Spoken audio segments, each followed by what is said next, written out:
liar. Everywhere. On netrootsradio.com.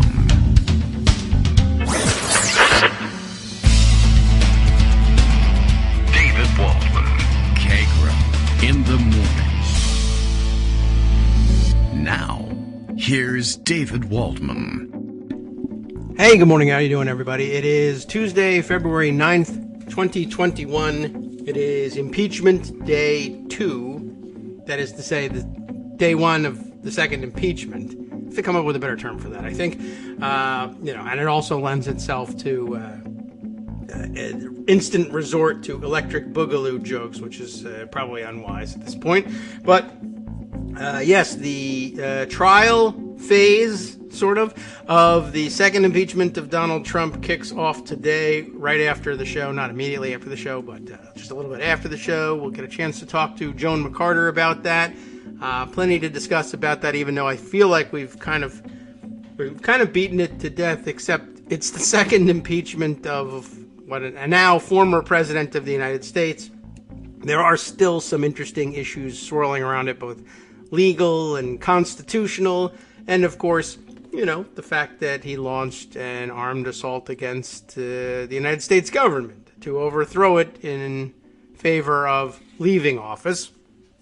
And that's sort of important, and I don't know, it sort of feels like that's not getting center stage for some reason, but okay. Plenty to catch up on, plenty to look at otherwise, lots of stories that have fallen by the wayside, of course, that we hope to get to. Armando up and about and awake and arguing already on Twitter, as he should be.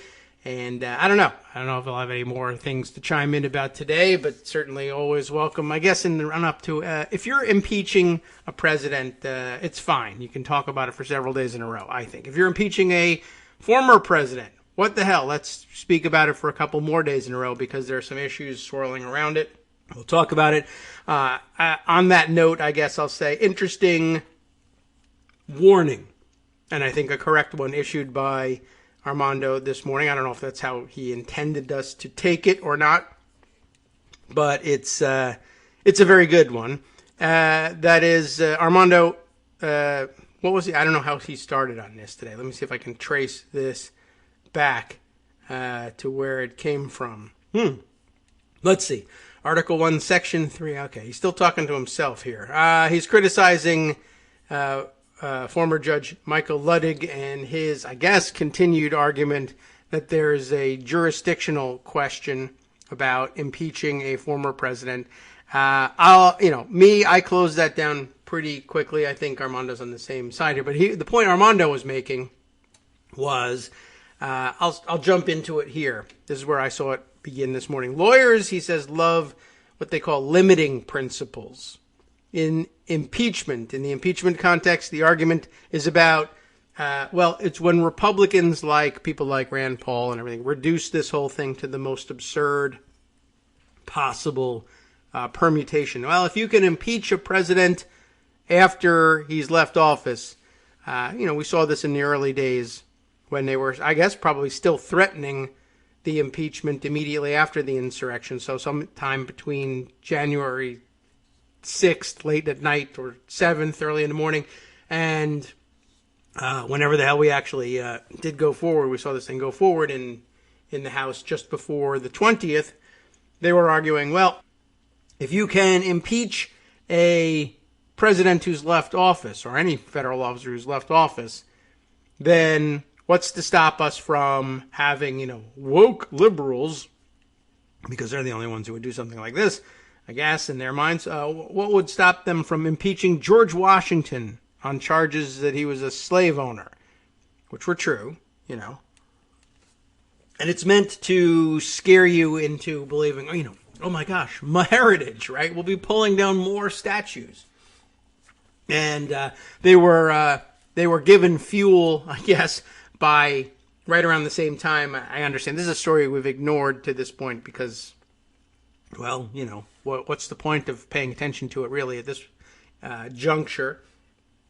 But I guess the San Francisco school authorities, whatever it is, whoever they are, however they style themselves, were considering, or still are considering, I think, renaming schools within their system in order to remove the names of the likes of, say, Abraham Lincoln, who, though not a slave owner, I guess was adjudged to be less than sufficiently proactive on the question of emancipation, which is an argument you can make, but I don't know if you have time for it or you want to spend time on it. Anyway, the point is that there in San Francisco, where the woke liberals live, they were going, far back in history as was convenient to them and erasing various figures from history because of, crimes that I guess require a modern view of things rather than a contextual view. But, I'm not saying it's wrong either.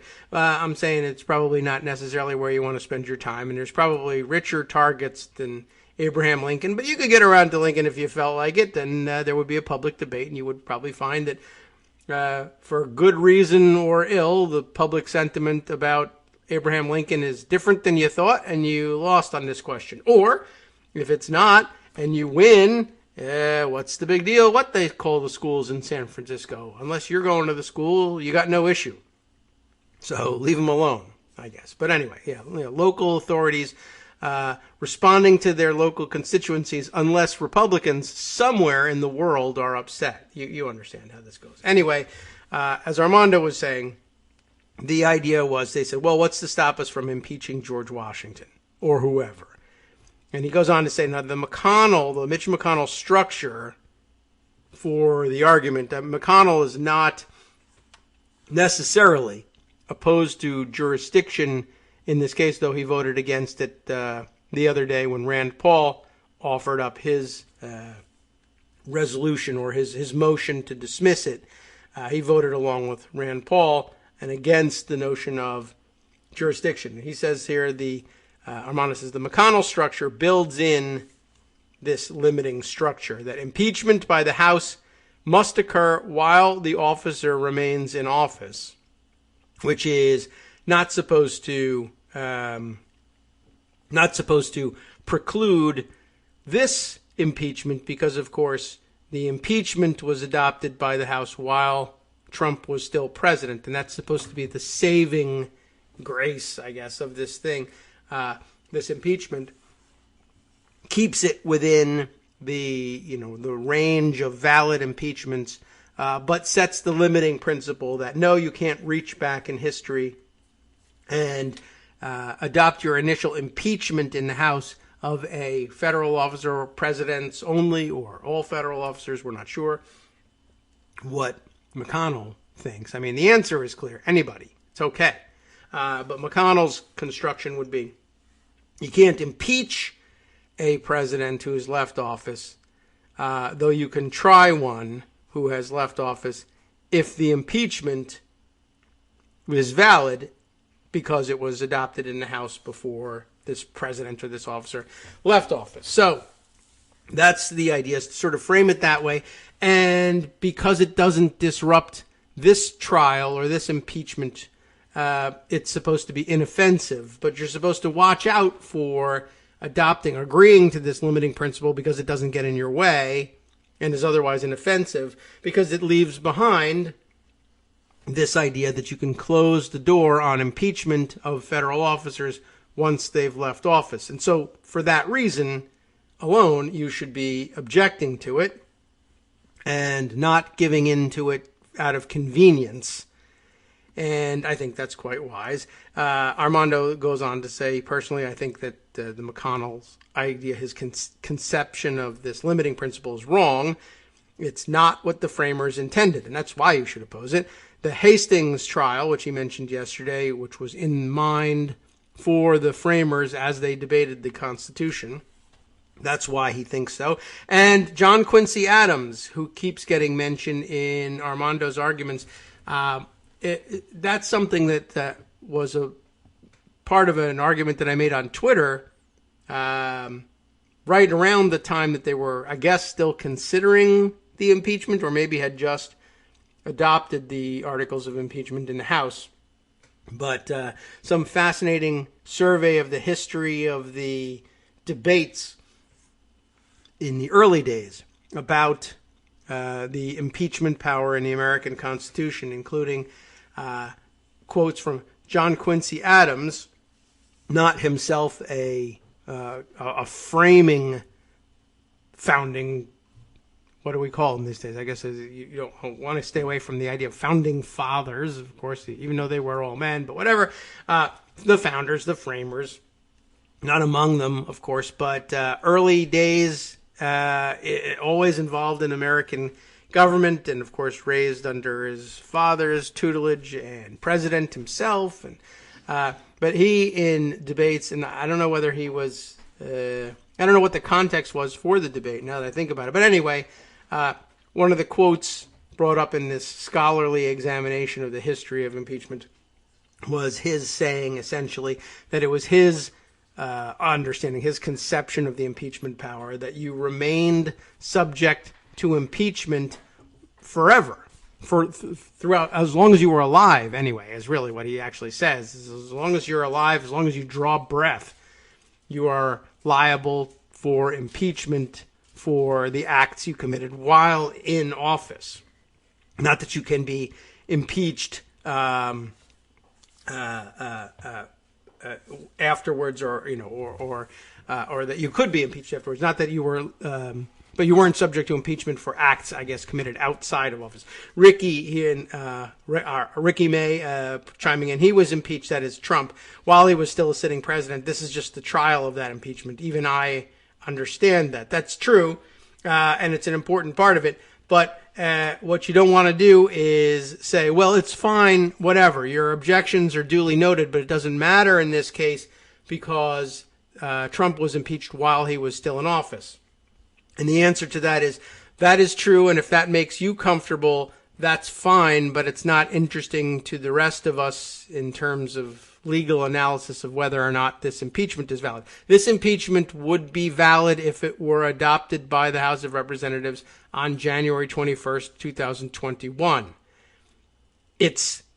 Again, we go back to Belknap. Belknap was impeached, not tried, but impeached by the House after he had resigned. That's it. That's the answer. That's the bright line. He had resigned, and the news of his resignation had reached the committee. It was reported to them, and the committee, and then afterwards the House, and then afterwards the Senate said, very interesting. All the more reason, I suppose, for us to simply go ahead with this impeachment now that we know he's out of office, to establish the principle that you cannot escape liability for impeachment by voluntarily leaving office or any other reason. You can't escape liability for impeachment except by death, was John Quincy Adams' concept of it, because you remained liable. If the ill effects of your maladministration only become obvious after you've left office, what other penalty ought to be available? I mean, you should be subject to bar from future federal office. So anyway, Armando goes on to say, look, the Hastings trial is why I think that concept is wrong. John Quincy Adams expressed the same view. You can be impeached anytime for acts in office. If you aren't in office, then the penalty is disqualification. And then he concludes here, but as a political matter, it really answers the objection. You have to be in office when the House impeaches you, but once impeached, the Senate must try you whether in office or not. But like I say, I don't know why bother with that last bit. I say if you were in office, that's all there really needs to be as part of the calculus. To me, the issue is, and to John Quincy Adams, the issue is, if you did something while you were in office and then you're not in office and then it's discovered, you're still on the hook. As for the limiting principle with George Washington, the way you limit this sort of thing from reaching back to George Washington, if that's your concern, is You look at the two penalties available under the Constitution: removal from office and a bar on future federal office holding, future federal service in office of some kind. I suppose you could volunteer, but what does it say? Any position of honor or profit under the United States or whatever, however they put it in their archaic language. But basically, bar from office or removal from office. Well, okay, fine. Only two things that can happen. Can thing number one happen to Donald Trump? Removal from office? No, not at the moment. Not as a result of conviction in the Senate, right? He's not in office. So Jonathan Turley and Rand Paul and others say, well, that's the end of the inquiry. The automatic penalty that comes along with conviction is not available to us. He cannot be removed from office. Well, that should, and again, they say, well, that should be the end of the inquiry. Well, should it really be the end of the inquiry? There are, after all, only two penalties. Why don't we have a look at the other penalty? Oh, bar from future federal service. Is that available against Donald Trump? Sure, right? Obviously. So, if there's two penalties, it's really not a difficult calculus, and it won't go on forever, and you don't need to argue about it forever, and you don't need to split any hairs. If there's a penalty that's effective against you, then fine. That's the end of the inquiry for me. Especially given that we know that the founders, the framers anyway, of the Constitution, if not the founders of the country, though they mostly overlap, if they were adopting the impeachment principles with the in mind at the time the then ongoing impeachment trial in England, which illustrates the example nicely. Can you be impeached after you've left office? And the answer was yes. Right. So you consider one or two. There are a maximum of two penalties to consider. If one of them is still available against you, that's the John Quincy Adams formulation. You are on the hook. I tend to agree, because there are also very bright lines. George Washington, impeach him for being a slave owner. Can he be removed from office? No, he's no longer president. Can he be barred from future federal service? No, he is dead. He will never serve in the federal government again, no matter what we do.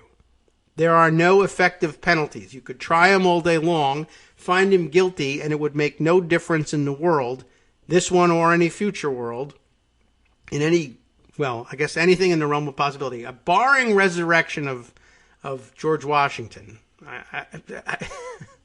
there's really nothing there to worry about. Abraham Lincoln, impeached for being not enthusiastic enough, perhaps, about emancipation. It turns out, Asparagus Zucchini says, I think I heard Lincoln's transgression was related to a Native American atrocity. Certainly could be true. Easy enough to imagine. And the question here, can he be removed from office? No, he was removed from office effectively with the alternative, using the alternative method, by the way, as outlined by Benjamin Franklin. Somewhat important, I think, to the whole calculus. If his conception of impeachment was that, well, without a robust impeachment procedure, the alternative available for malfeasance in office is either, thoroughgoing revolution, overthrowing the government. Not what you want to recommend if you're framing out a new government designed to avoid this sort of chaos and problems. Also undesirable would be the other alternative, which is assassination. That's not me talking, it's Benjamin Franklin talking. If you don't have the ability to punish malfeasors in office with something serious, then people will kill them to be rid of them. That's it. If you can't remove a malignant chief executive or any other federal officer, people will say, I'm not waiting it out. We'll just hang him, and that'll be that. Or shoot him in the case of Abraham Lincoln. Anyway, the point here is Abraham Lincoln, say he's on the hook for impeachment for whatever it is, Native American atrocity, perhaps. Like I said, certainly possible. Can he be removed from office? No. Already out. Can he be barred from future federal service? Answer, no. Again, he's dead. The limiting principle is easy. Death. Are you dead? Pretty easy inquiry. Even if the Senate votes to say you're not dead, you kind of are dead. I mean, there is that problem. I suppose it poses some difficulty. The Senate could vote to declare you not to be dead, or I guess, for that matter, could they declare you to be president even if you weren't? I don't think so. That's an interesting counter-argument. If the decisions of the Senate, as far as its rules of procedure go, if their power is plenary here and unlimited and unreviewable by the Supreme Court, can they declare somebody to be president who isn't or wasn't for the purposes of making them subject to an impeachment penalty? I guess if the answer to that is yes, then the Senate can also declare someone not to be the president.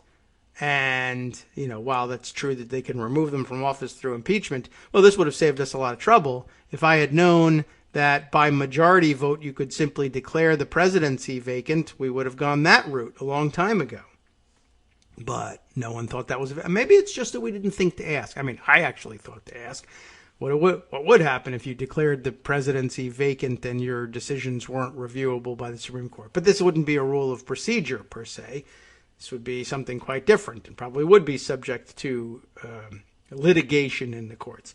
Anyway, to me, it seems like a pretty good limiting principle to say there are only two penalties and only two conditions for being subject to impeachment, whether impeachment by the House or trial by the Senate.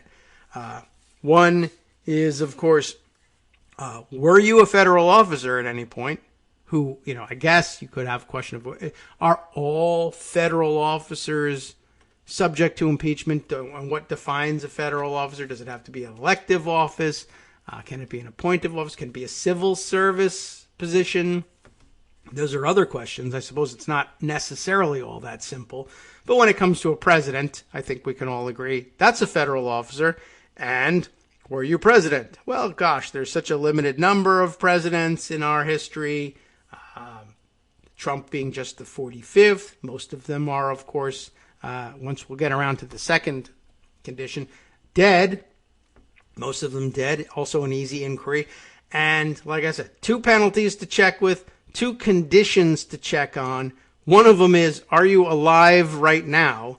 I don't think there's ever been a situation that I've ever considered under constitutional law, certainly, with simpler limiting principles built in. No situation has ever been less in need of further limiting than the question of, were you in federal office at any point while you were alive, and are you still alive?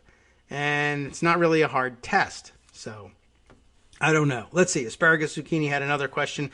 Does the position of prophet mean you can't be a corporate officer, or is that a state structure? Oh, well, it's positions of profit or honor under the United States, which is taken to mean an office of the federal government. Corporate officer. I mean, there are penalties that exist in state, and I don't know if it exists in federal law. They can bar you from being, I guess, a corporate officer, but that doesn't have anything to do with impeachment or the impeachment penalty. We could look up the wording of it, but I don't think that enters into it. Now, Ricky also points out, now, didn't Nixon resign for this very purpose, to avoid impeachment? And he did. It's true. But I would argue here that the impeachment, what nobody promised him is, well, if you resign, we can't impeach you. You would not be subject to impeachment. The promise, the offer was, if you resign, we won't. But it was never, as I understood it, that we can't or couldn't. And then, of course, there was the pardon offered up later. But, yeah, the idea with the Nixon resignation was, well, now that he's out, we chiefly were interested in his resignation. And at that point, probably everybody involved thought, well, there's no way in hell he'll ever, regain the presidency after this. He'd never be reelected after this. And what other office would interest Richard Nixon at this point? He's not going to be a magistrate judge anywhere or anything like that, or even be appointed to the Supreme Court. We'd reject him. So it was more of a deal. Like, well, if you spare us the trouble of dislodging you from office, we'll be satisfied with that. But it wasn't a guarantee that, well, if you resign, we can't come after you. It's just that they wouldn't, which probably could have used some clarification at the time. But, there's still people alive who can attest to that. And, again, it's the difference between there being that option to drop the case and acknowledging that you are forced constitutionally to drop the case, which was never the case. And to the extent that anybody mistook it for being the case, they should clear that up and take the opportunity to do that now. Okay. Well, I think we've actually made it to the end of this, and now heading into our first break, we now realize, we've once again shortchanged our friend Bill, who faithfully kicks every show off with a morning tweet. Let's see if we're off track, just by checking in with what Bill had in store for you. If he were running the show, we should have him. Should just take his cues on these things whenever they're available. Not always do we have a full direction here, but the Kagro in the Morning Show, it's live now. You missed the first half hour if you're just joining us at this point. I recommend you go back and listen to the podcast. I don't know, maybe not. The second impeachment trial of the 45th president starts today in the Senate. We're on track so far, but to keep things simple, we'll just let Kagro X, me, David Waldman, render the final verdict. That would be easy. It would be fantastic, and we've done it a lot sooner, too. It'll be a perfect verdict, believe me. I tend to agree. We'll be back after this. Hi, it's me, David Waldman, your host for Kagro in the Morning. I have good news to report. Many more listeners like you are making critical contributions that keep our show on the air. It makes good sense, of course, and patreon.com, Patreon.com, makes it simple. Now you can make easy, secure, recurring monthly contributions to support our show. Patreon.com/KagroX gets you straight to our donation page. Maybe you'd like to thank us for helping keep you sane during the Trump era. Maybe you're looking forward to in-depth explanations of what's going on in the Biden administration. Whatever it is that keeps you listening, we need your help to keep bringing it to you. And hey, if you happen to prefer using PayPal or even the Square Cash app, we're up and running with those options too. Thanks again, everyone, for all of your support. We literally could not do this without you.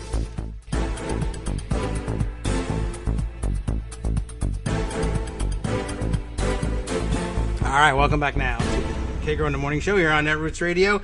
Shall we continue on here? I don't know. Let's see. Good point here being made by Steve Beschloss, who is a very popular tweet here, noting that, let's be frank, why do we need this impeachment trial to go forward? Let's be frank, to date, the most significant act holding, I'm going to reword it a little bit, holding Trump accountable for his deadly criminal incitement is his removal from Twitter. So to the extent that you would like the historical record to reflect that the American people and American political system considered the insurrection of January 6th serious in any way, shape, or form, more serious than something warranting removal from one social media platform, and I guess there are several others too, but not all, just all the effective ones. If it's going to be, considered a serious situation going forward in history,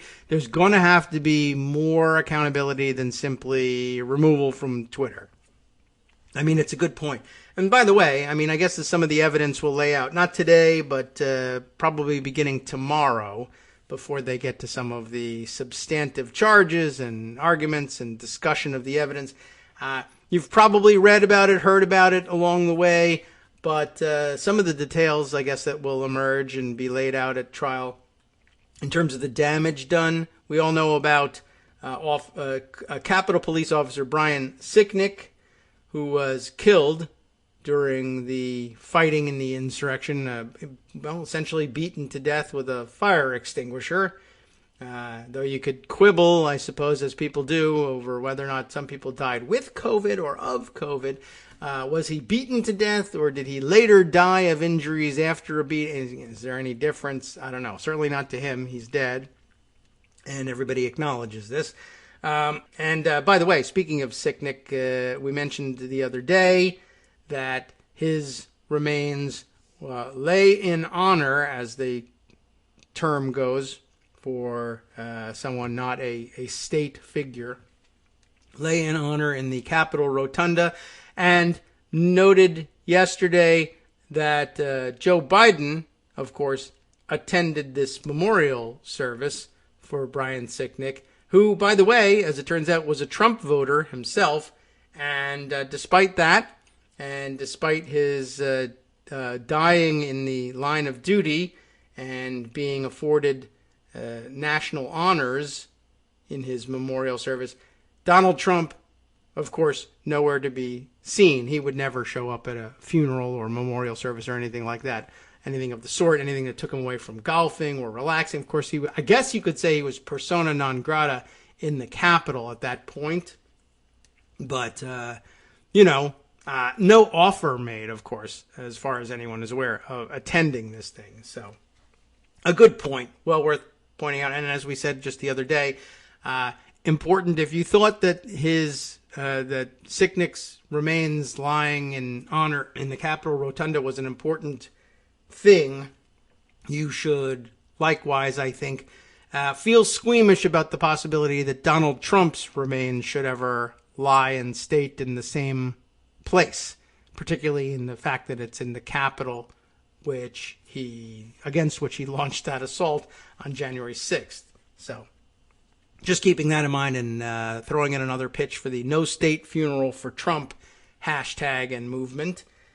Anyway, yes, so we heard about Brian Sicknick, but I guess it's probably made its way to you at some point in the however many weeks it's been since the January 6th attack, that other officers, of course, 100 plus officers injured in some way or another during the fighting in and around the Capitol, but that other police officers not only have committed suicide since then, but were injured on that day, including one officer who I've heard reported variously losing an eye, possibly, or being blinded entirely. I don't know which of the reports is the more accurate, but apparently one of the people that was fighting with him actually gouged him in the eye and blinded him at least in that one eye. That's fairly serious sounding as well. Another officer apparently has lost 3 fingers on one or both of his hands as a result of fighting in the attack. And another stabbed with a metal fence post, where the crowd pulled up the various barriers that had been put up to control their access to the Capitol, and they pulled them up out of the ground and used them as weapons and stabbed another police officer with it. I mean, it was pretty serious fighting out there. I don't know why it's imagined that it was anything less.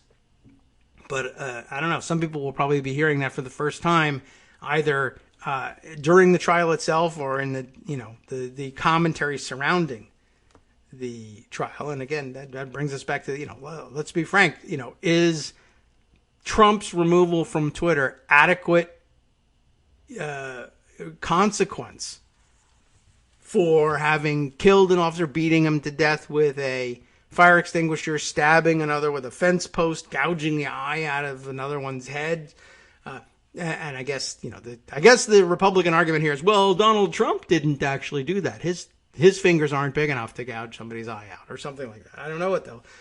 Just that he wasn't personally involved seems to be reason enough for them to vote to acquit. And then, of course, they've listened to his speech and they say, well, I don't hear anywhere that you should now go to the Capitol and beat a police officer, anybody that tries to stop you, over the head with a fire extinguisher. Nobody said that. As though that's ever an issue. We never send people to prison for anything less than being directly involved in exactly what's being alleged here. Kind of a ridiculous notion all by itself. Anyway, so what can I tell you? That's what's going on today in the trial. There'll be a jurisdictional question. The anticipation is that Rand Paul or someone like him will make another motion to dismiss. It's essentially the same vote over again, although I did see some commentary yesterday, which I don't know whether I put it aside, but just to prepare you for the possibility, I will note that somebody else had the thought before me, but it should have occurred to you anyway, that there are going to possibly be some senators who view today's vote, if there is one, on jurisdiction as somehow differing from the one they cast the other day on Rand Paul's initial motion to dismiss. Either more facts coming to light, although I don't think that any really serious and substantive changes to the body of facts have occurred between those two in terms of things that would change minds. Then there's also the issue of there were apparently reports that some senators had let it be known that they didn't intend for their vote on the motion to dismiss made by Rand Paul to reflect their view of whether or not the proceedings were valid. But I don't really know how you how you differentiate. I mean, I'm just saying that somebody, that's why I kind of now wish I had the source with me. There were some who were saying, well, I don't mean, I want the trial not to go forward, but now that it is going forward, I don't think that the jurisdictional question is relevant anymore. We've answered it. I mean, I guess if you were a real stickler for procedure, and a real believer in majority rule, you would say, well, the initial question was whether or not we had any jurisdiction whatsoever. I say we didn't. 44 of my colleagues agreed and said that we didn't. But the final answer, in the final analysis, the answer of the Senate as a body was, yes, we did. So that being the case, we do. Now you're asking me the question, do we have jurisdiction? I say we answered that question several days ago. I voted no, but I lost, and I respect the decision of the Senate, so the answer is now yes. Do we think that there are any Republicans who think like this, but who also didn't vote to sustain jurisdiction and reject Rand Paul's position the other day? Maybe not. I mean, that might be, I guess, the only person I could think of offhand who would be willing to play such weird games. I mean, it's a very honorable position to take, I guess. I don't know. But at the same time, I would have said, well, but the question has been decided before us as well. The Belknap decision stands as precedent. And so the answer, that's the problem with that position. The answer when Rand Paul asked the question was, still, no, you're wrong. The Senate has spoken in the Belknap case, and though I would have voted the other way in Belknap and would have voted this way, the other way this time, if that option were available to me, and it really is, then the answer is no. So again, I guess there's a narrow window for saying, well, Belknap was Belknap, and that was 1876, and I don't really necessarily feel like the Senate of 2021 ought to be bound necessarily by a procedural decision that was very situational in 1876. We should reaffirm that principle now or not. And, my conscience tells me that we ought not to accept jurisdiction for this thing.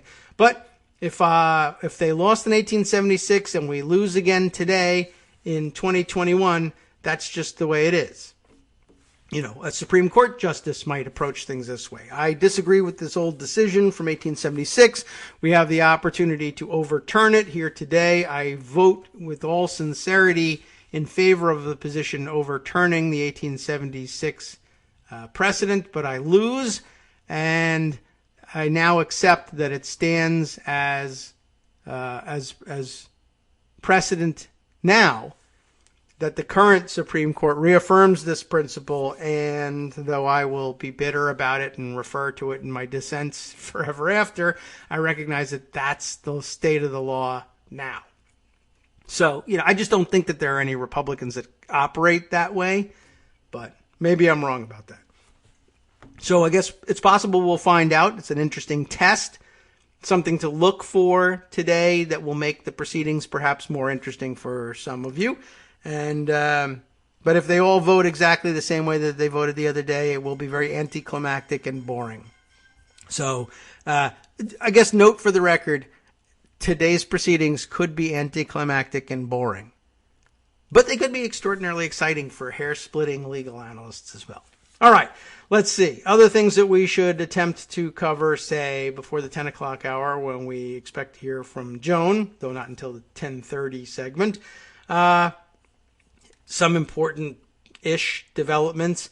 I note here from the Hill today that Trump's attorney, who had previously requested that the trial proceedings be postponed when it came around to Saturday. In other words, I guess an observant Jewish attorney, I don't know how many Trump is bringing with him, but David Schoen is one of the president's attorney and had sent the leadership of the Senate a request last weekend asking that the trial be delayed between roughly 5 p.m. on Friday, this Friday, until Sunday in order to observe the Jewish Sabbath.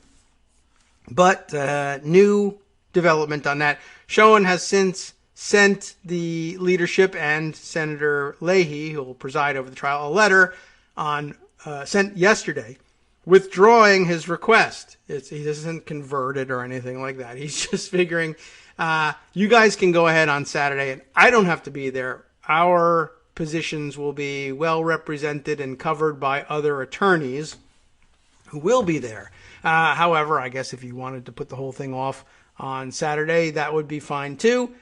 He says in his letter, this meant causing you to lose Friday evening and all day Saturday that you had previously intended to have for the trial. I very much appreciated your decision, but I remained concerned about the delay in proceedings in a process that I recognize is important to bring to a conclusion for all involved and for the country, he wrote in the letter. I guess the Trump team thinks that it's best if it wrap up as soon as possible, and go ahead and I won't be there from Friday evening through Saturday and into Sunday. But anyway, so he says, go ahead and have your trial on Saturday without me. But that leaves things up in the air because the whole deal was worked out on the schedule that included this request. And, it's interesting. I'd be interested to know whether Schoen does this as a matter of routine or whether this was some sort of scheme to cause problems, like to have them try and hash out a schedule that excludes trial proceedings Friday evening and Saturday, and then finally hammer out the deal, because of course we have to hammer out this deal. We cannot force this person to, disavow his observation of the Sabbath, only to find out, I don't really do that anyway, and I was going to withdraw that request just to make you fight a second time about your schedule. So it might be that they just say, well, to hell with it. We're just not going to do anything on Saturday already anyway. Or they may just say, that wasn't really a big problem in the first place, finding that agreement. So, all right, no agreement. We'll just keep on keeping on Friday night and go through Saturday. And if you miss it, you miss it. So it'll be interesting to see there whether they are able to work out a new schedule and whether that causes any problems. And if it does, I don't know. I guess you know who to blame. All right. What other items did I want to include in the roundup, and some things I wanted to get to yesterday? Here's a peripheral issue of some interest, although you might not get to hear all that much about it if, once again, we end up going through this trial without any witnesses. CNN is reporting that the Georgia Secretary of State's office, remember Raffensperger, right? His office now launching an investigation into Trump's phone call.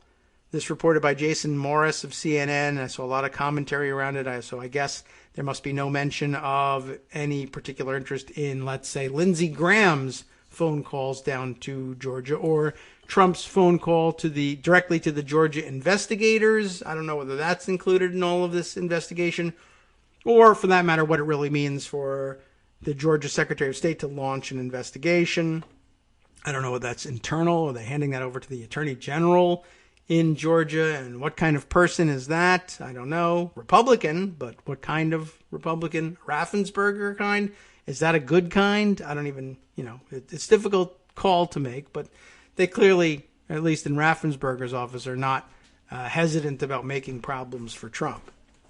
The office of the Georgia Secretary of State has confirmed to CNN on Monday that it started an investigation. It's done.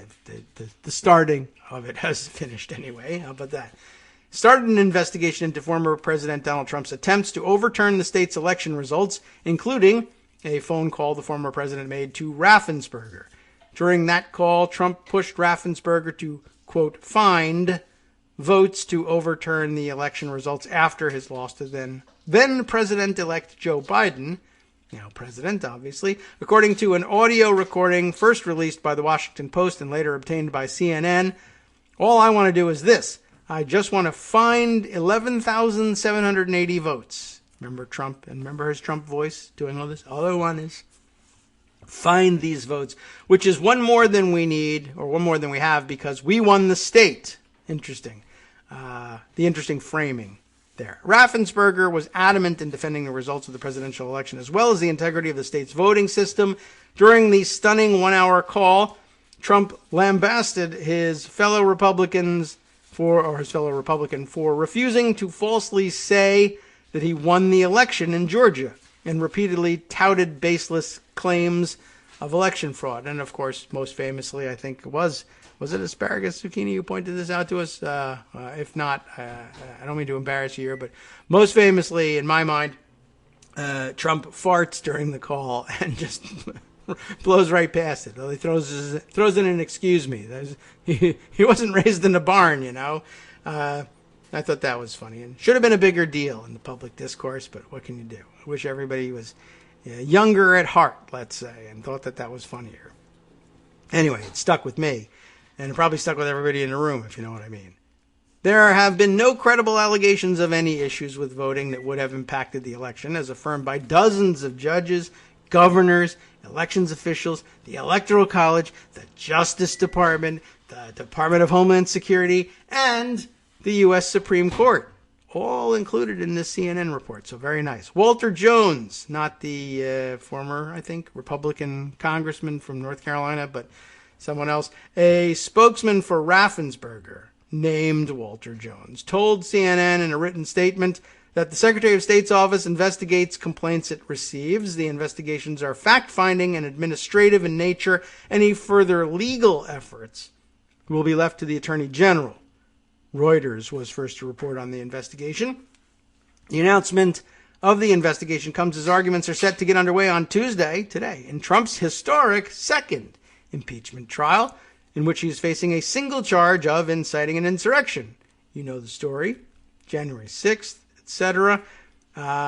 Let's see. Anything else that we can add to this? The Georgia prosecutor's office is taking the extraordinary January 2nd phone call between Trump and Raffensperger, quote, seriously as far as a potential case, unquote, as it weighs whether to pursue criminal charges of election fraud against the former president, a source familiar with the office said. Newly elected Fulton County District Attorney Fani Willis, F-A-N-I, hope I'm pronouncing that correctly, is expected to make some type of announcement on the matter one way or the other this month, the source said. It's a short month, so we don't have to wait that long. CNN previously reported that Willis said in a statement that she will enforce the law without fear, and that her office was evaluating whether to pursue potential criminal action against Trump. Once the investigation is complete, this matter, like all matters, will be handled by our office based on the facts and the law, Willis said at the time. David Worley, the only Democrat on Georgia's 5-member state election board, told CNN in a statement, I requested that the Secretary of State open an investigation. Now that has been done, I will wait to get the report before requesting further action. They note here in the article that the district attorney also has jurisdiction. Worley had also earlier told CNN that he planned to ask the State Board of Elections to refer the case to Willis and her office.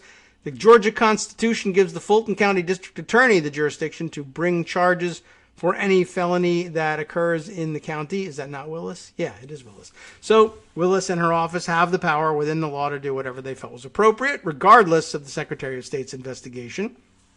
One former federal prosecutor told CNN it's clear the state can make a case against Trump. Michael J. Moore, not the movie maker, not our friend in Portland, but Michael J. Moore, the former U.S. attorney, I guess I should say our other friend in Portland. We have at least two, and that's not even counting the squirrels, right? So this time, though, the former U.S. attorney for the Middle District of Georgia between 2010 and 2015 under President Barack Obama said the Georgia statute that deals with election fraud shows that it is pretty clear that the former president committed election fraud during his phone call with Raffensperger. If you listen to the call, it sounds like any other call you might have with an organized crime ring or a drug conspiracy ring or something. I try not to have those calls, but I see what you mean. And that is that you've got almost code talking about this is what you need to do if you could just help me out here, Moore told CNN. Moore said the way Trump pressured Raffensperger to help him find the votes by implying the Secretary of State had been involved in some type of wrongdoing was threatening. So you take note of things, you read the Georgia statute, and I think it amounts up to a request that the Secretary come in, do something untoward or illegal to allow the election to be shifted in a way that was different than the will of the voters, and that would be an effort to commit election fraud, the former prosecutor said. Moore also said that it's not unusual for state prosecutors to look at things happening in the federal courts, and in this case, it's possible that Willis can watch how the impeachment hearings play out and say she's satisfied with how justice on Trump's actions is being handled by Congress. I don't imagine that would be the case, but I suppose she could say anything. Former prosecutor goes on at this point to say it's a question of intent, or a different former prosecutor. This time, I guess, Brett Williams, former prosecutor in the U.S. Attorney's Office in the Northern District of Georgia, told CNN the crucial question will be Trump's intent when he repeatedly told Raffensperger and his staff that, quote, I only need 11,000 votes. That was the first question. Was there a solicitation and an intent behind it? I think he can make a very persuasive argument that that was the case, and that was the purpose of the phone call, Williams told CNN. I do think that you can make an argument. I suspect if it's charged, the defense will, that the president wasn't making a request, a solicitation of Raffensperger to commit any crime. He was expressing his view that a crime had been committed against him, ironically enough, I think that's what he would argue, Williams said. It's my estimation here that there are arguments on both sides, and it would be a hard-fought situation, a hard-fought case and a difficult question for a jury to make, he added. Interesting. There were 18 attempted calls from the White House to the Georgia Secretary of State's office. Did you know that? Between the election and January 2nd, when they finally connected. This, a Georgia state official confirmed to CNN. More than a week before the infamous early January call, Trump also called a Georgia election investigator in the Secretary of State's office, who was leading an investigation into allegations of ballot fraud in Cobb County. In the late December call, Trump asked the investigator, and really, they should never have been able to connect on the phone. I think we mentioned that at the time. But he asked the investigator to find the fraud, saying the official would be a national hero, according to a source with direct knowledge of the call. Raffensperger told the Washington Post he was not familiar with the specifics of what the president said in the conversation with his chief investigator, but said it was inappropriate for Trump to have tried to intervene in the case. That was an ongoing investigation. I don't believe that an elected official should be involved in that process. But he was. So you have that angle to discuss. And whether or not that will come up in the the trial today, people have said, well, this is reason to call Raffensperger as a witness, call the Georgia investigator as a witness, tell them what it was like, tell them what they thought. What did you think the intent was? But not likely to happen. Let's see, what other things have we put aside here? Some other very interesting and weird tidbits. Let's throw this one in here because it's almost time to take our top of the hour break. Picked up these tweets yesterday from Mike Scarcella, senior editor at law.com. and the Legal Times, and what is the NLJ? I don't know. The National Law Journal. Sure, why not? He notes this interesting tidbit coming in. The U.S. Justice Department, the current one, now has dropped a Trump-era lawsuit against Stephanie Winston Wolkoff, the ex-friend and former advisor to Melania Trump. And I think I had forgotten that this case even existed, and I guess they didn't really get anywhere with this one. But do you remember this? The DOJ lawsuit was over Wolkoff's book about Melania and was brought under the leadership of Jeffrey Clark, then the acting head of the Civil Division. And yes, that's the Jeffrey B. Clark who was reportedly part of a Trump plot to advance his baseless claims of voter fraud that we learned about the other day. Remember the guy who essentially said, Mr. President, thinking that Donald Trump was the president, if you fire the current acting attorney general who stepped in after Barr resigned to, very wisely, to avoid as much of this mess as possible, if you fire the current acting attorney general and make me acting attorney general instead, I will pursue your stupid voter fraud claims for you as aggressively as you want. And as proof, I offer you this.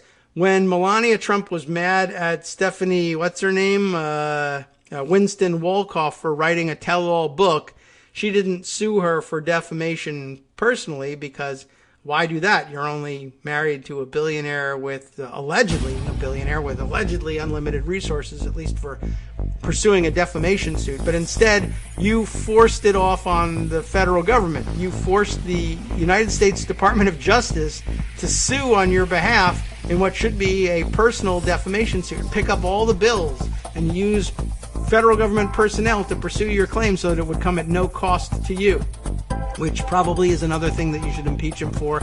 But hey, who has time to keep up with all this? Well, anyway, the case has been dropped. Surprise!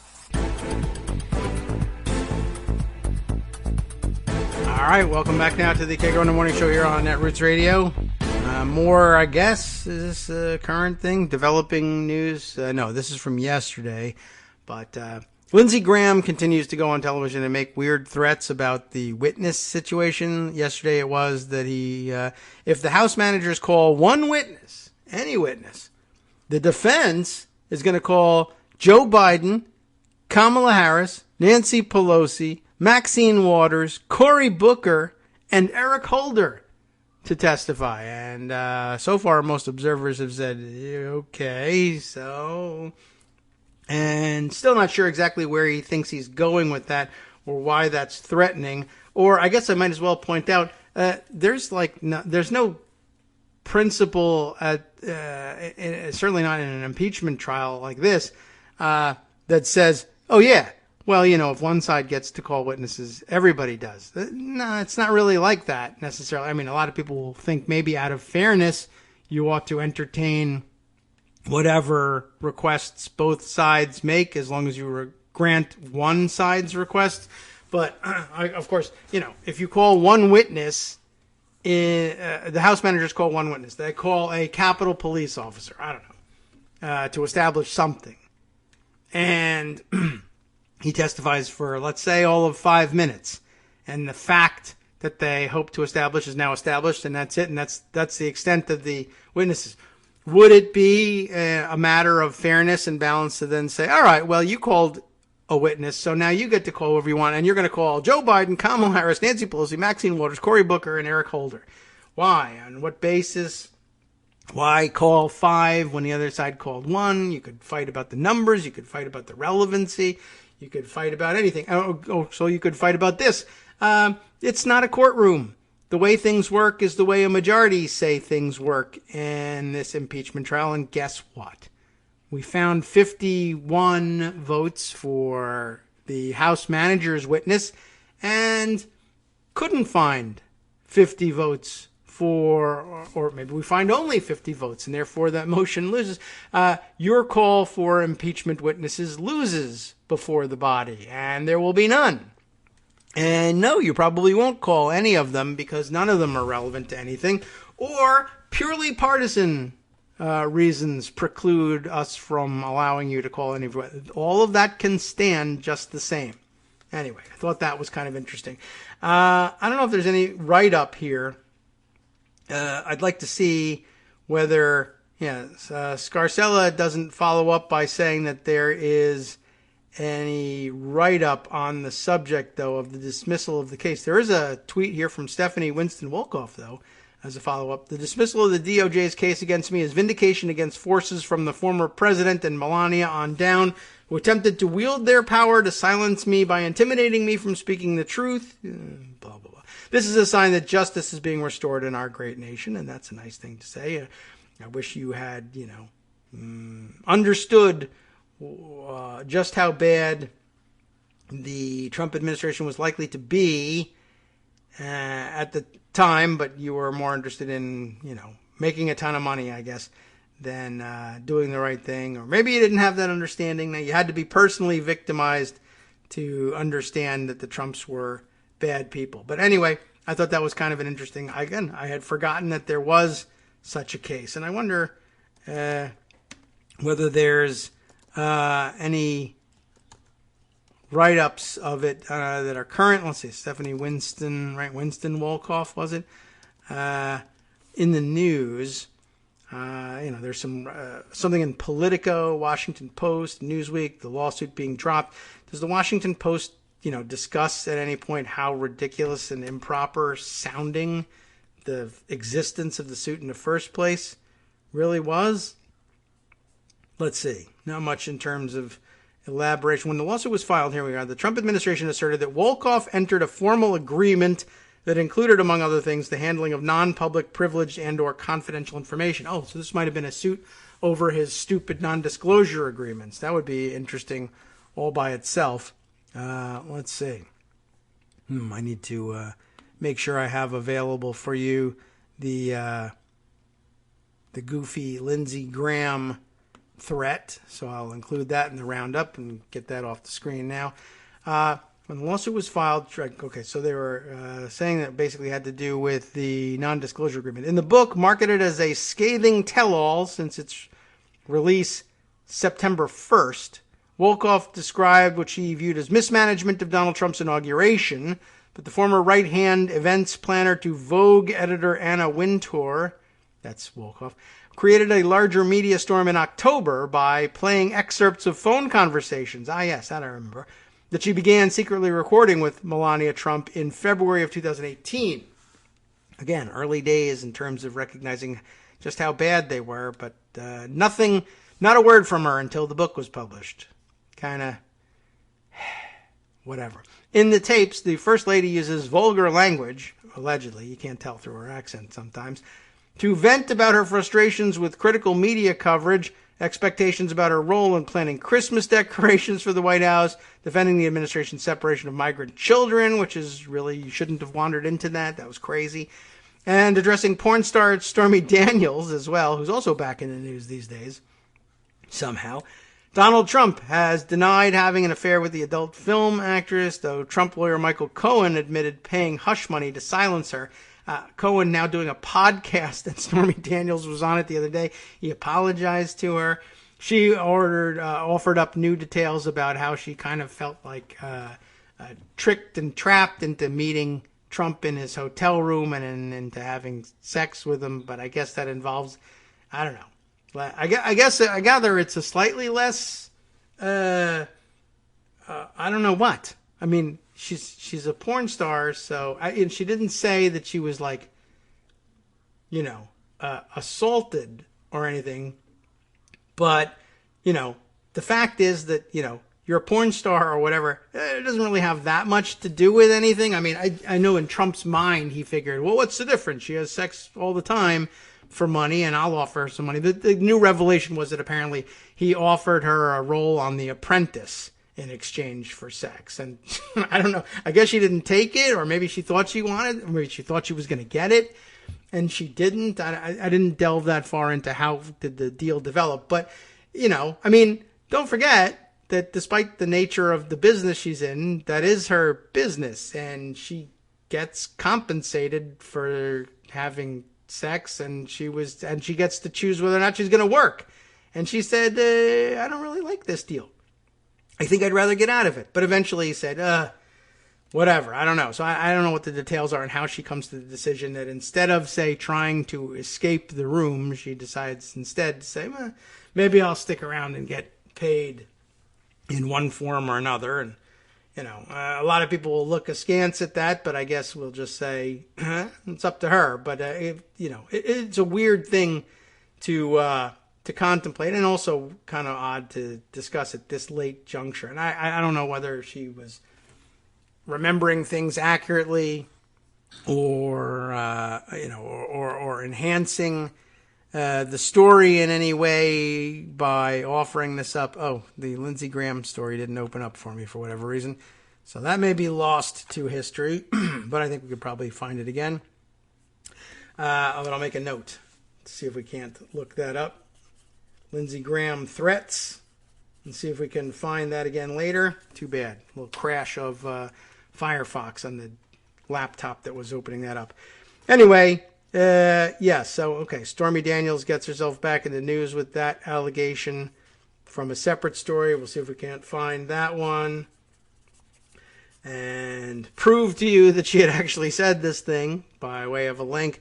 But yeah, no more. We'd have to go back and see if there's contemporaneous criticism of the DOJ suit. But it is interesting in that we probably missed at the time the significance of Jeffrey Clark pressing that case, because we didn't know at the time. We knew it was a ridiculous case for him to bring, but he was just a regular DOJ employee under Trump being pressured to do something, and he did it. But we didn't know how stupidly loyal to Donald Trump he was at that time. Now we have a better idea about that. Let's see. Other things of note.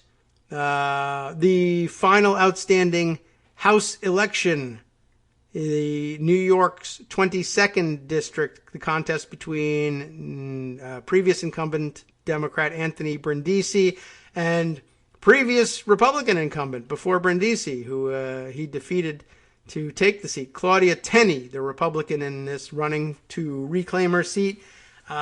Brindisi has now conceded to Tenney after some court cases concluding that she was entitled to count some of the disputed votes that were out there.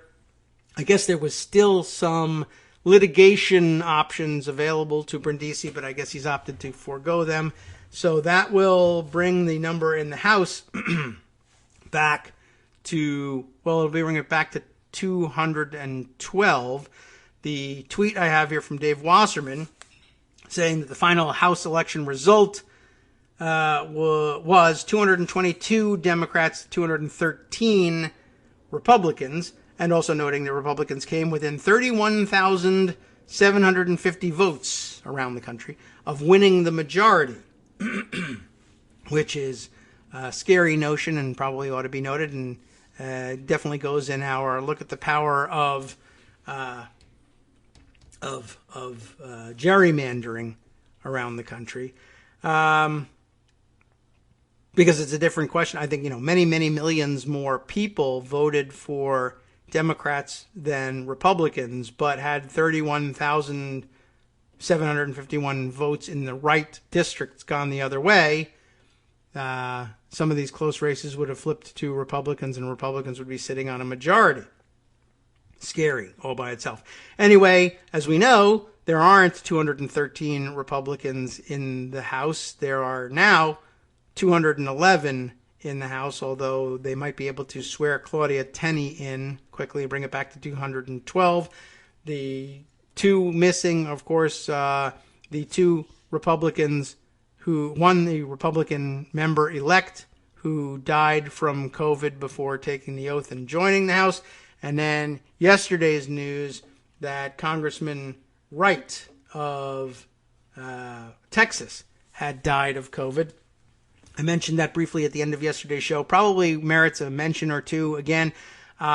Wright, we noted without knowing it, in last Friday's explanation of how we got that 4-vote series on stripping Marjorie Taylor Greene of her committee assignments, right? Remember, there was the initial the vote and the previous question vote on the rule, then the vote on the rule, then the motion to adjourn, and then the final adoption of the resolution stripping her of her committee seats.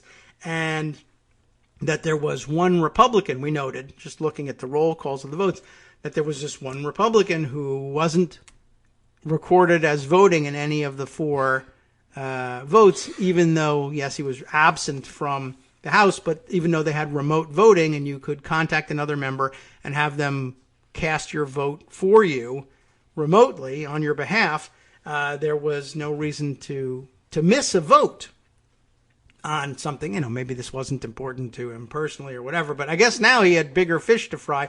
Wright was the one, and I said, I think at the time, I don't know anything about him, but he's not voting for whatever reason and not taking advantage of the remote voting. And now we know the answer is because he was literally on his deathbed with COVID, which is remarkable for a number of reasons. One, someone noted somewhere that all elected officials at every level so far that have died of COVID have been Republicans, and that's a bit of a chin scratcher there,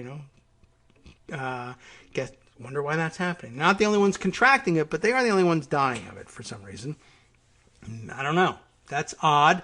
But also of interest is, well, when did he get it? And as we mentioned, I think we managed to sneak it in yesterday. It looks like he his office announced his diagnosis sometime around the inauguration. But the way things are with politicians, they sort of hide the ball on the health issues, and very often more the case with Republicans, and particularly when Republicans are hiding a case of COVID. So anyway, the reverse sleuthing seems to suggest that there is some significant possibility that Wright contracted COVID initially during the January 6th insurrection, when thousands of people who hate masks swarmed the Capitol, and, of course, members of Congress were sheltering supposedly for safety together. And now I'm wondering, can anybody tell me whether or not Congressman Wright was in the room where the members were sheltering, where the Republicans were refusing masks? As we saw on video, he doesn't appear to me to be on the video, and I guess he's got a mixed record with masks himself. But it would be pretty interesting if you could trace back his infection to January 6th. Add him to the list, I guess, right? The 5 people killed that day, 2 people took their lives shortly afterwards, and then, of course, the various horrific injuries that we discussed today. And imagine. The insurgents didn't get to hang Mike Pence, and they didn't get to shoot Nancy Pelosi, but what if they killed Republican Congressman Wright of Texas with their COVID? That would be a remarkable coda, I suppose, to all of this.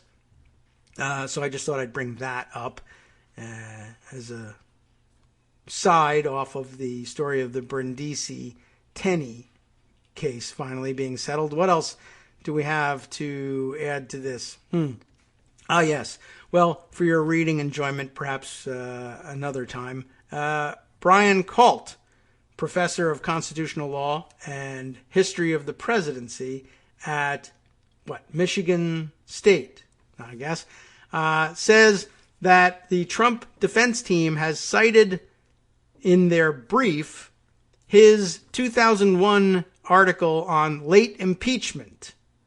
Should be very interesting for us to read through, and apparently it gets cited quite a lot. And here's the story. The article favored late impeachability, because that's true, and you can have late impeachability, but it set out all of the evidence that I found on both sides, and there was a lot for them to use, but in several places, the Trump team misrepresents, he says, what I wrote quite badly. One odd thing they do is cite me, Brian Kalt, citing other sources instead of just citing those sources, which would have been more appropriate.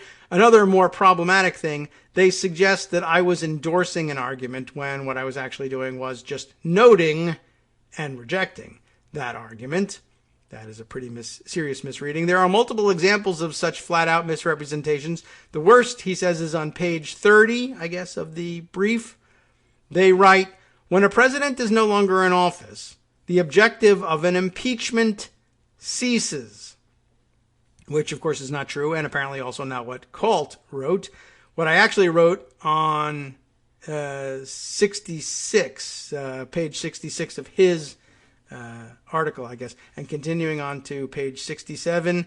I guess we'll start down at the end of 66 and see if this is where it starts. Interpretation number 3 has textual appeal. Officers are officers, and ex-officers are not. Right? That you can impeach any officer of the United States, and an ex-officer isn't an officer. Well, that, as well as an admitted degree of coherence, and textual appeal and admitted degree of coherence, playing off of the reference on Article 2, Section 4 to removal, it focuses on the fact that only current officers can be turned out of office. If they are already gone from office, the removal clause is rendered mere surplusage. Under this view, impeachment is less about trying a certain kind of offense than it is about keeping a certain kind of person out of office. An officer who committed a high crime and left office would face impeachment only if he returned to office. The same would be true if he committed the high crime as a private citizen. After all, the two examples of high crimes in the Constitution, treason and bribery, are both offenses that can be committed by private citizens. Despite its coherence, interpretation number 3 tries to make Article 2, Section 4 do too much work.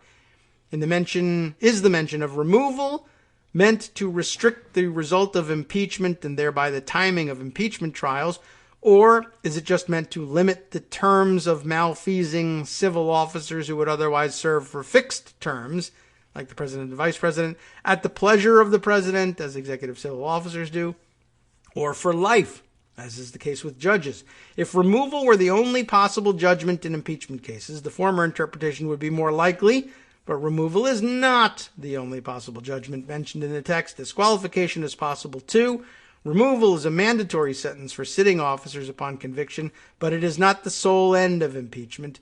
While the other parts of Article 2, Section 4 look backward to precedent conditions for impeachment, removal looks forward to its results. Thus, Article 2, Section 4 says removal requires conviction, and even that conviction guarantees removal, but it does not clearly or necessarily say impeachability equals removability, even though that's exactly the way Turley tried to put it, right? In sum, interpretation number 3 is a relatively plausible textual reading of Article 2, Section 4, but not the only possible one, and it has deep flaws, which they apparently decided to ignore in the brief. Again, my article presented all the evidence I found on both sides, so there was lots for them to use fairly. They didn't have to be disingenuous and misleading like this. The House manager's brief cited my article a lot too, and to their credit, they did so honestly. And it's an important point for the intellectual integrity there. I mean, they didn't have to lie or make anything up. Colt pointed them right to original authority. They could have cited that other authority and said, these people argue for limiting impeachment to those who are still in office. But instead, I think maybe because the House managers rely on Colt's conclusions, they thought that they could confuse the issue, or if they were saying, well, everybody else seems to think that Brian Colt is an authority, well, here's Brian Colt saying the opposite, except it wasn't Brian Colt saying the opposite. It was Brian Colt saying other people said the opposite and were wrong. So, well, it's something that they ought to be called out on, so I thought I would shoehorn it in here and make it part of the discussion before things start today. Let's see. Other notes of interest. How about this one? Roll call reporting yesterday, something of some interest. Senators killed a measure to combat violent extremism in the military. Everybody now sort of waking up to I think we've all been awake to it, the idea that violent right-wing extremists are recruiting from out of the military, or people who at least had prior military experience. This is an interesting missed opportunity. Even before January 6th, Many worried about dozens of cases in recent years of service members with white supremacist ties committing acts of violence. And this, again, reported by John Donnelly in Roll Call. About a month before rioters, including some with U.S. military training, stormed the Capitol on January 6th, lawmakers deleted from the annual Pentagon policy bill language that would have explicitly made violent extremism a crime in the Military Code of Justice. The provision in the defense bill, which the House had agreed to, would have barred violent acts that are either motivated by bigotry or designed to influence, affect, or retaliate against the policy or conduct of the government of the United States. It would also have criminalized attempting to commit such acts, soliciting others to do them, or conspiring to accomplish them. The behind-the-scenes debate over the provision takes on new meaning after the January 6th riot, but even when the bill was being written, many on Capitol Hill were worried about the dozens of cases in recent years of service members who had ties to white supremacist groups committing acts of violence. A 2020 Military Times survey showed that 1/3 of military personnel had seen signs of extremism in their units. 1/3. That's quite a lot.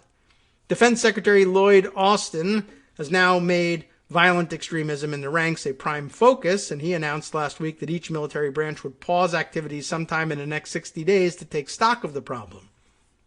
California Democrat Jackie Speer, a member of the House Armed Services Committee, and a senior member at that, they note, wrote the provision to create a new section of military law. Speer said senators negotiating the final measure tore out her provision to avoid a veto by President Donald Trump, even though Acting Defense Secretary Christopher Miller quietly announced in December that the Pentagon favored creating the new military law.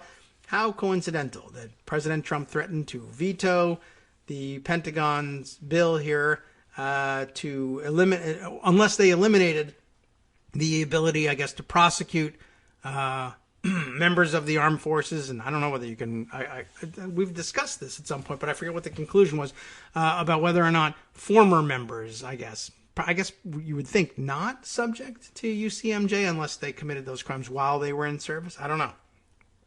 The conference report itself oddly contains language practically endorsing the provision, the report anyway. I guess they forgot they took it out. And Trump went on to veto the measure anyway over language that would have required the military to change the names of military bases for Confederate generals, a veto that Congress overrode. The Senate eliminated it from the final National Defense Authorization Agreement, NDAA, you remember that, claiming that they were trying to avoid a veto from President Trump, and we all know how that turned out. Speer said in a statement to Roll Call, if it had been included in the NDAA, it would be law and apply to current service members and even some military retirees. There's the answer.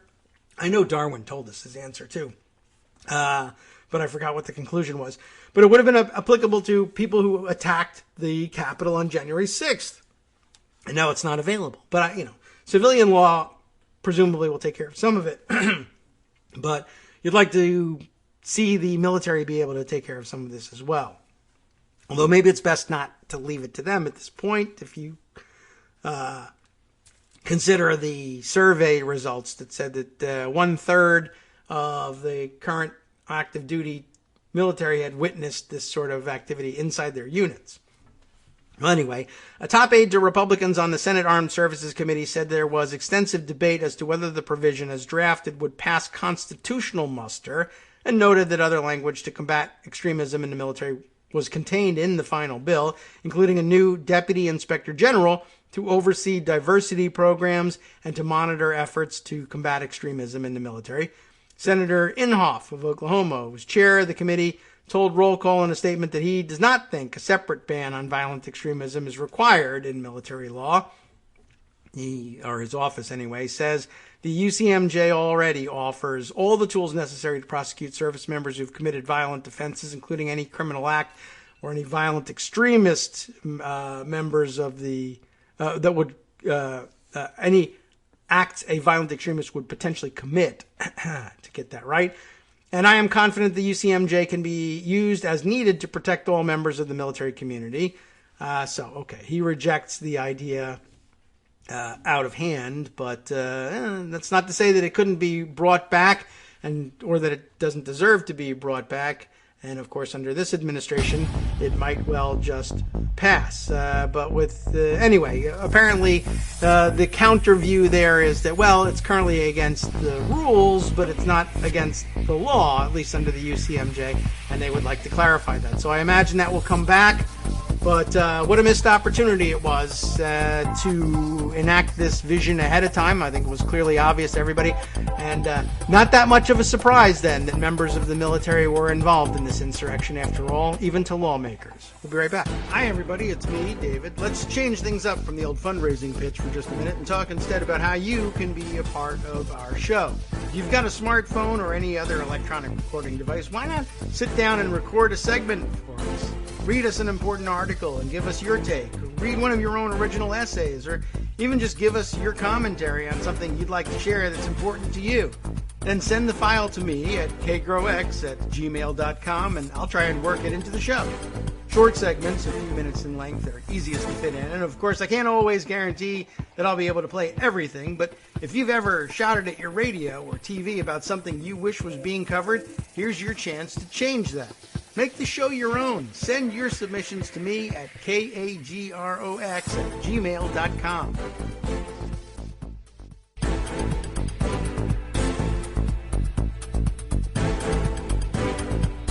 All right, welcome back now to the Kagro in the Morning Show here on Edwards Radio. Joan McCarter is here, just wishing me happy Impeachment Day. Again, I'm still struggling for how to differentiate it, but maybe it just should be an annual event. And now that we've established that you can impeach a president even after he's left office, this could just be an annual thing until Trump dies, I guess. At which point, not because I'm waiting for him to die necessarily, although I won't deny that that's true, but then after which, under my own theory of late impeachment, it would no longer be a possibility. If you couldn't remove him from office or bar him from future federal service, then I would concede, okay, fine. You can't impeach a dead former president. There's no point to that. So, take your time if you like, sir. We'll just keep impeaching you every year. Or if you really want to avoid it and get this trouble out of your life, I guess just get everything out of your life and get on with it already. But that's not my decision to make for you. All right. No, it is not. No. Unfortunately. Right. I mean, Fortunately, I don't know. We don't get to say. It seems like a heavy burden. Kind of curious to me. What? All the really super old people that have been dying. Yeah. What? It's like people in their 90s and 100-year-olds. Sure. I think it's probably that thing where they were holding on, making sure that they weren't going to die before Trump was gone. Yeah, right. And it's see what kind of an impact Trump and his minions have had. You used to be able to say, well, on early November, I can finally give up the ghost here. I voted. I'll make it to my birthday, or I'll make it to my anniversary, or one last Christmas. Right, something like that to look forward to. And if it was getting Trump out of office, the burden should have been lifted in early November at some point. But I don't know. Maybe everybody's happy they got a little extra time, but you had to hold on to like January 20th to be sure. Yeah. I don't know. And now, of course, there are probably people who are, maybe from the afterlife now saying, what? I had to wait. Now March 4th now I have to wait? Because QAnon sovereign citizen weirdos think that Trump is going to somehow come back on March 4th. Have you heard this theory? I have heard this theory. Yeah. I mean, there's some science fiction thing about March 4th or something. Oh, is there? In addition to that, I just thought they were clinging to the original. It's the play on words. It's the pun, March 4th, F-O-R-T-H. That's when you go forward. I see. That's worse than Star Wars Day, May the 4th, right? May the 4th be with you, yeah. It's something like that, I think. Okay. Well, I mean, there's constitutional basis. I think March 4th used to be the day before... The inauguration day before they changed it with the 12th, 20th Amendment. And I guess the 20th, right? They switched inauguration day to January. And prior to that, because everybody had to travel on horseback or whatever, they used to have inauguration in March, and I don't know if it was ever. It's not set down any place. So I don't think so. Okay, well, that was my impression. I mean, it certainly used to be it was in March, but it might not necessarily have been the 4th. But it wasn't until the 20th Amendment that we set it for, or we changed the timing of the new Congress to be the 3rd day of January. And then I think, I don't know where January 20th comes in. But I thought that there was some, my understanding was that it was that they were reaching back to the old date, and like sovereign citizens have that weird theory about how at some point in the 1800s, the United States became, was converted into a corporation. I mean, they're crazy, but they thought, their thinking is that the United States was converted into a corporation, and that people born after that date as citizens of the United States, that some of the craziest science fiction they have going on in their heads is that birth certificates are really certificates of incorporation, and that every individual is actually represented by a corporation, and they consider themselves to be free of that, like the Matrix, the born outside of the Matrix or whatever, and they're real individuals, not simply corporate entities. I don't know. They're goofy, but their mythology holds that at some point in the 1800s, when that happened, the legitimacy of the United States was, I don't know, put in hypersleep or something, and that Donald Trump is really the 19th president of the United States, not the 45th. That everybody between Ulysses Grant and Trump is invalid, and that anyway, back in those days, they used to inaugurate on March 4th, whether they really did or not. I couldn't tell you at this point. Now you got me questioning it. But I shouldn't be accepting their view. I just Googled Newsweek has an explainer. Okay. Yes, we do go back to when that used to be Inauguration Day.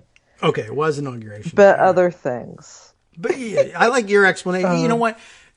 It's certainly dumber. I did see a tweet about saying this is when we march 4th. That's another one. Even funnier. Trump Hotel raised its room rates. Right. That's on where March the story 4th. came from. They double? That's amazing. You'd think that they would cut those rates, but not Trump, not the Trump hotel. Oh no! Right, a regular Republican hotel, they would be like lower the rate. Understand that yes, he's going to make money off. Right, it's an honor to lose money to Donald Trump.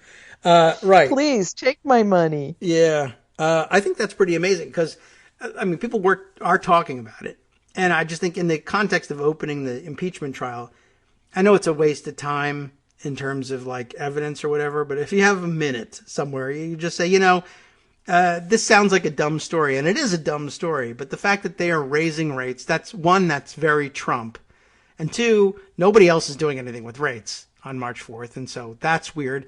But my recollection is something that kind of got memory hold was that other hotels, non-Trump hotels, I recall, were canceling reservations or even closing to avoid having to honor reservations for people who were coming into town for the 6th of January.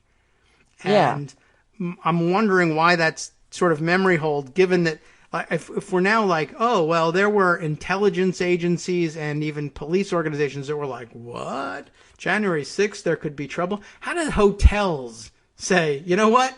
We're closing on January 6th. And they knew. And cops are like, I had no idea. So, I don't know. And I guess it depends. Rank and file cops say, of course we knew. And the leadership says, gosh, we were caught by surprise. But, how do intelligence agencies and police organizations not know what hotels know? And it wasn't even like all Hiltons or anything. It was the one that made the news was the one that kicked out the Proud Boys. And I think they were in, it was some lesser hotel than the Trump hotel. But I don't know. Hoteliers knew that there was going to be violence on January 6th and that they didn't want it to become known that they were the hotel that put these people up. But the cops didn't have enough fences. All right. That seems dumb. Yeah. Yeah. So, yeah, and I understand Marjorie Taylor Greene still making crazy videos, having learned her lesson, like Susan Collins said right, Trump would. and tweeting things. Right. And about how it was Antifa again. Yeah. Why would it have been us? Yeah. Why? Screwing up what we were trying to do in Congress. Yeah. Yeah. I mean, everybody knew that what you were doing in Congress was going to fail, and that's why he was sending this mob. You weren't going to be able to defeat the majority there who were going to vote down your objections. Even if the Senate went along with it, it still wouldn't work. So he decided to send people to kill them. Why would they send people to kill us? They could have accidentally killed us. Yeah. So what? They were there to hang Mike Pence. They by wouldn't the way, have you accidentally killed another congressman. Wouldn't have killed the people who were right aiding and abetting them. Letting them know where House Speaker Nancy Pelosi was at any given moment. Right. Yeah, and I suppose there is some possibility that they would have been recognized as well, since they were such famous internet trolls. They would perhaps have recognized their faces, although there was every possibility, that they might have accidentally killed Marjorie Taylor Greene, not knowing who the hell she was. But I don't know. It realm of science fiction now, of course, to consider alternate realities. But, well, some of the members of Congress are living there, so I guess you got to address it once in a while. But I'm sure reality is on your plate for today. Reality is on my plate. It looks like Joe Manchin has been successfully pushed back on his insistence on austerity on survival checks. Okay. So that's good. Yes. House Ways and Means just said, we're not going to do that. Well, mostly. They're keeping... This whole fight has been, do we do what we've done in the previous two rounds and use the same income limits? Because they are already means tested. Do we use the same income limits as we did the previous two rounds? Mm-hmm. Joe Manchin was trying to bring them down, say, instead of $75,000 for where they start to taper off, we do it at $50,000, which was just pointless. We don't know why he was doing this, because he's Joe Manchin and he could. Yes. Some kind of bid for bipartisanship because Susan Collins was egging him on to do it. I don't know. He knows he's from West Virginia, right? House Ways and Means is saying, no, we're not going to do that. Okay. And release their plan today for cutoff to start at $75,000. Okay. It's going to taper off more quickly than it did in previous rounds, so that if you make more than $100,000 as an individual, $200,000 as a couple, you're not getting it. I see. But here's an important thing that they've built in to account for the fact that a lot of people who were making good money in 2019, which they based the previous payments on, right, but lost everything in 2020, when you file your 2020 returns, if there's enough of a difference, if there's a disparity, then you will get the remainder of the check. Okay. So that's everybody who qualifies under 2020 income for the payments will get them, the full payment. So it was bizarre that wasn't initially announced as the case, but okay. I don't know that it occurred to a lot of people that they were using out-of-date information. Yeah.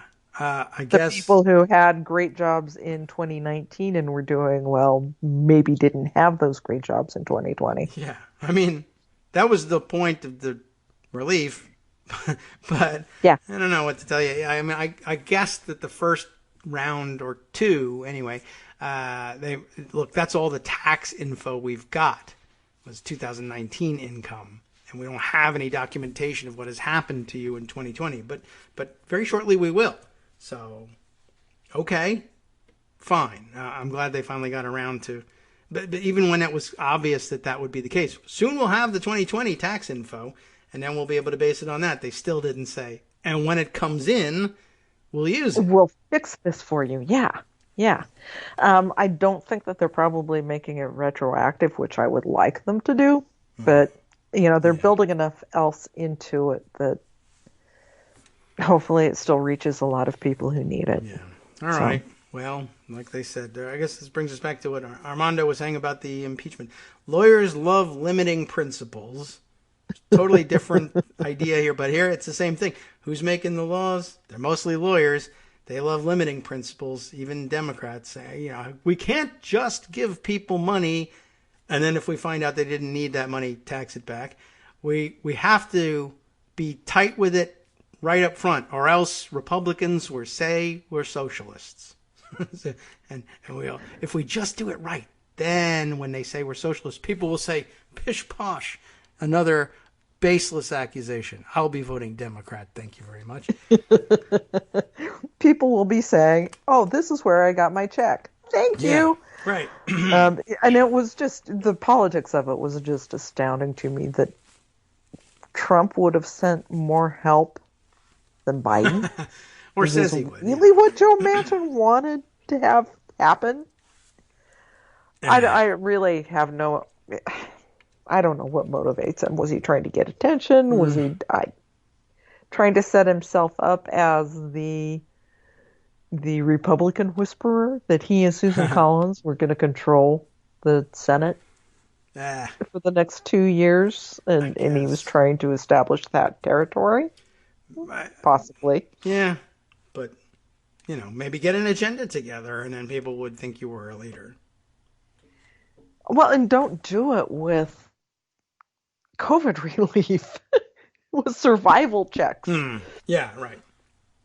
I mean, how out of touch does this make him seem with West Virginia? Yeah, that is odd. That, although maybe they're just used to being deprived and beaten up on in West Virginia. And well, that could be. I guess. But, it seems odd. And it is, like you pointed out, at least, I guess we should have learned by now. Oh, well, maybe Donald Trump was just lying at the time when he said he wanted it to be $2,000, and maybe he was, maybe he wasn't. I guess it doesn't really make much difference, so it was out there. But yeah, I guess if you really need a shock, we might as well remind ourselves, even Josh Hawley said it should be. Hawley. And he's not even American anymore. That guy quit America the other day and ought to be expelled from Congress, etc. But he was calling for $2,000 checks, and we can't get, Joe Manchin on board for that one.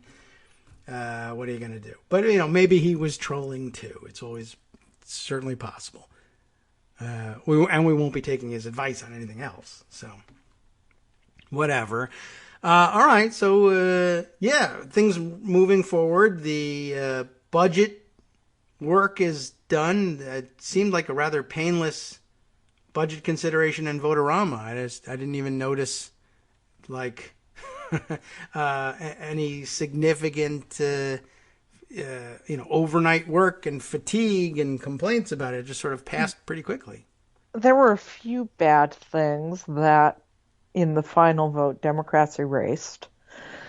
10 Democrats voting with Republicans to say undocumented people can't get COVID relief was kind of an issue, kind of a bad thing. Yeah. Erased in the final vote. I mean, all of the things that they did in Votorama were non-binding. Yeah, all right. Good point. But still, yeah, alarming in some instances. Sure. That's the worst thing, I guess, about Votorama is it's the Senate's opportunity for multiple, it puts you in the motion to recommit position. Yes, exactly what I was going to say. Oh, okay. Well, I should have let you say it. You said it, not me, and it was brilliant at that. I should have guessed you were going to go there. As soon as you started that sentence, I knew what you were going to say. It was going to be motion to recommit, and we've been doing this for a long time together, Kagro. Right, and this has been the problem for a long time. I should have guessed that you were going to say it and let you do that. But I don't know. I'm tired. Of course, we're going to be following impeachment all day. Yeah, right. Okay. On the front page of Daily Kos. I don't know with our new page layout, it won't necessarily dominate. You'll be able to find other stuff at the top of the page when you go, but it will always remain up there if you want to go in and chat about impeachment. Okay, it'll be easy enough to find. Yeah, that's true. The new design will. Well, there'll be a lot of people who enjoy being able to not pay too much attention to it, but or at least be able to say what else is going on. It's going to be triggering and traumatizing for a lot of people since they do intend to show a lot of video of what happened on that day. Well, I might like to see that, which is compelling. That's the case they need to make. Watching it again is not going to be fun. No. Yeah, and what would be no fun for me is watching it again and then remembering, half of this jury doesn't care or liked it or wishes there was more. A chunk of them came back after that happened, the very same day after their place of work was attacked. And gave tacit support to the insurrection. And I wonder, are they so obtuse that they didn't connect the two at the time? Or was this not an overt vote in their minds pro-attack, pro-insurrection? Or did they consider themselves... Are they that horrible? Yeah. I think they are. They might be. And they thought, we're just voting. We're the political arm here. The Sinn Féin to their IRA. 147 or 149? Yeah. I don't know. One of the two. That many House and Senate members voted to toss election results after the attack. After the attack. Right. And one of them was Ron Wright, and look what happened to him. Just throw that in your face. I know that's rude, but... what can I tell you? He was there. He did, and he voted to sustain the objections. He was with them. Make no mistake about that. And I'm very curious to find out if they ever traced the provenance of his infection to what went on that day. And if anybody ever establishes that he was in that room where all the Republicans were refusing their masks, etc. Yeah. That would be something. When he was undergoing cancer treatments. Yes. As were other Democrats, members of Congress, who were complaining about it, and everybody scoffed and laughed on the Republican side. Oh, you're being a snowflake, And apparently no one watched or noticed until their colleague, disappeared from view and never returned after the inauguration. And I got, part of it, his own fault. He and his staff suppressing all news about it. And he kept tweeting or having staff tweet with his Twitter account right up until the day before he died that the whole thing was a hoax and we needed to open schools. So, they're amazing. They are amazing. Yeah. They are horrifying. I don't understand. I just don't understand. He was undergoing cancer treatments. Yeah. And he was there hanging out with these maskless people. Yeah. I don't know. I guess if you get convinced that it's a hoax or something like, although he had a mixed record with his own masking, I understand, but still, why not be strict about it? And just say, COVID or no COVID, a cold can give me a problem. Yeah. I'm ill. I don't have an immune system right now. Right. This is something that lots of people understand. Right. I don't know. That's the... You can't believe in science. I guess not. Not in Texas, anyway. You have to look Texas tough. Although he apparently wore a bow tie quite a bit. So I don't know. Maybe that was out the window. Then he was posing as an intellectual, and you should be wearing your mask. Because science. Because science. Anyway, he didn't, and now he's gone. Look where he is now. Dead. Right. Like another victim of the same thing. Herman Cain all over again. Even right down to the tweeting. Tweeting after death. Posthumous tweeting. So that's Republicans. Yeah. We're going to get a lot of them in the next few days, next few weeks on impeachment. With those guys. The Lindsey Graham and his witness thing. What the hell? Don't know. Is he drunk? Maybe. Yeah. And he's so drunk he thinks those guys are going to bring him more liquor when they show up as witnesses. I don't know. That list makes no sense. The assumption that you'll be able to call people that you want. By the way, you're in the minority. That also makes no sense. Well, it is kind of a Fox News thing that it's Nancy Pelosi's fault that there was an insurrection. They are trying to push that, and lots of members are doing that, and I don't see the connection, but that's them. I sort of, the only connection I can understand is the poor response from Capitol Police. Yeah. As if that's Pelosi's fault. They do say that. Yeah, right. There's another half of the Capitol. Your half.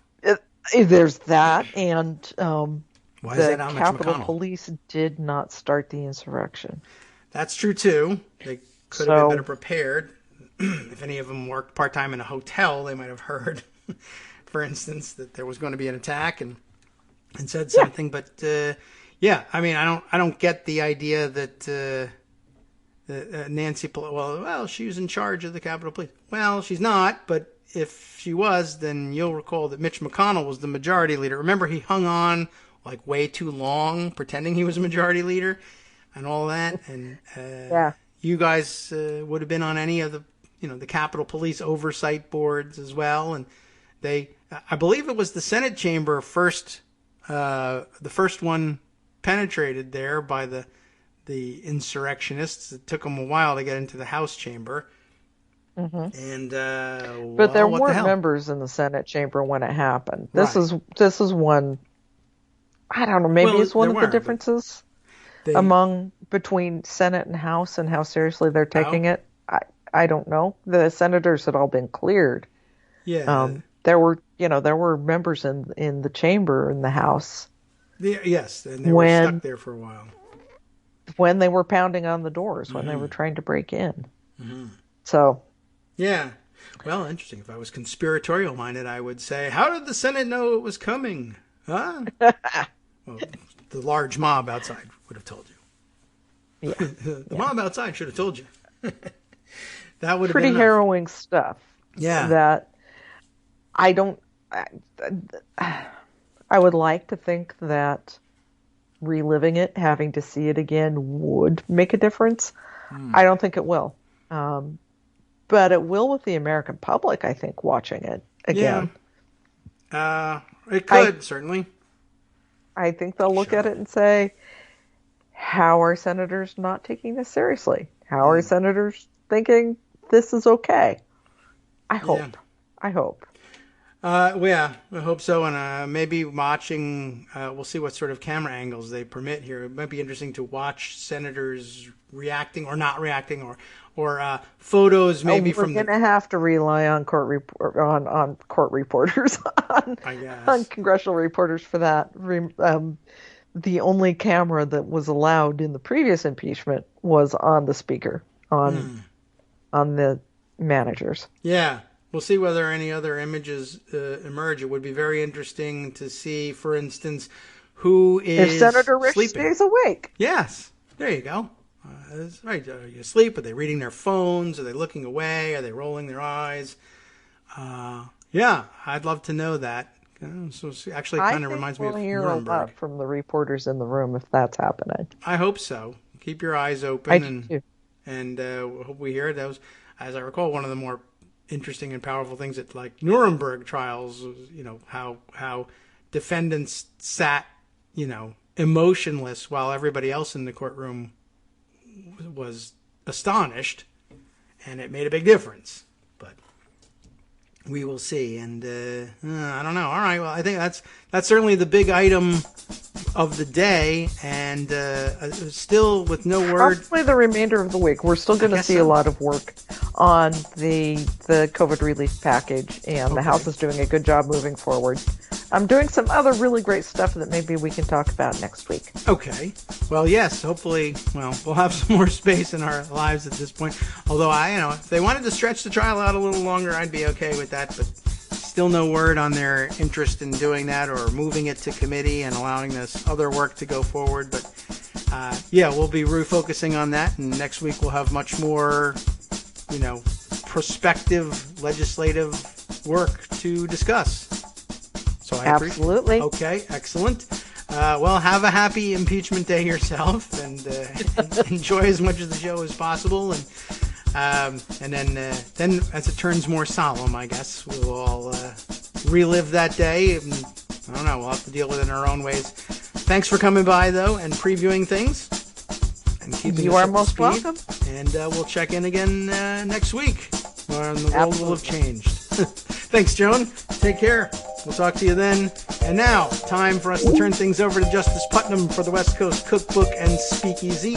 As you know, always a number of different interesting stories happening around the country and around the world, and he's got the keen eye and the ability to discipline himself to tell them. From netrootsradio.com, you have been listening to Kagro in the Morning with David Waldman. Joan, I should have read this to you. How about this? Even though they are not on the priority list, court staffers and judges are getting Idaho's limited supply of the vaccine. Very interesting story, and I'd like to get to the bottom of finding out exactly why. Actually, might not be a bad idea, considering that the prisoners have to cycle through there. That's coming up next.